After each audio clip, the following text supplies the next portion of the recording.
नमस्ते सबैजनालाई। तपाईहरुलाई फेरि पनि स्वागत छ मेरो नयाँ भ्लगमा।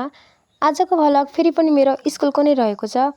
आज महिनाको अन्तिम दिन र सन्डे भएका कारण हामी सम्पूर्ण स्टाफहरु जम्मा भई मन्थली एक्टिभिटिजको बारेमा डिस्कस गरेका थियौं। उसो त हामी हरेक हप्ता सन्डे स्कुलमा जम्मा भई विभिन्न किसिमका शैक्षिक सामग्रीहरु बनाउने गर्दछौं र डिस्कस गर्ने गर्दछौं र आज पनि जम्मा भएका थियौं। अनि के गाइस, आजको दिन हाम्रो सनम सरको बर्थडे पनि हो। हामीले सनम सरलाई सानो सरप्राइज दिने भनेर अस्ति नै प्लान बनाइसकेका थियौं गाइस र आज हाम्रो प्लान सक्सेस पनि भयो। बिहान 9:30 बजे नै केक सबबाट दाइले केक डेलिभरी गरिसक्नु भएको थियो। उहाँ आउँदा चाहिँ हाम्रो मिटिङ नै चलिरहेको थियो गाइस। त्यसैले उहाँले केक र अरु सामानहरु पुर्याएर आफू चाहिँ फर्किसक्नु भएको थियो। उहाँले मलाई भिडियो चाहिँ बनाएर पठाइदिनु भनी भन्नुभएको थियो गाइस। त्यसैले पनि म भिडियो बनाइरहेकी थिएँ।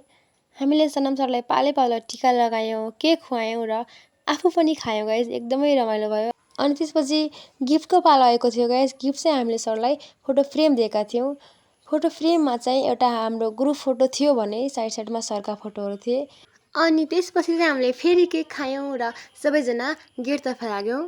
आज चाहिँ हामीले ग्रुप फोटो खिचाउनु पर्ने थियो गाइस। हाम्रो दुईजना सर चाहिँ एब्सेन्ट हुनुहुन्थ्यो। त्यही पनि हामीले जति थियौं त्यतिले ग्रुप फोटो खिचायौं र आजको भ्लग सकियो। Bye bye guys.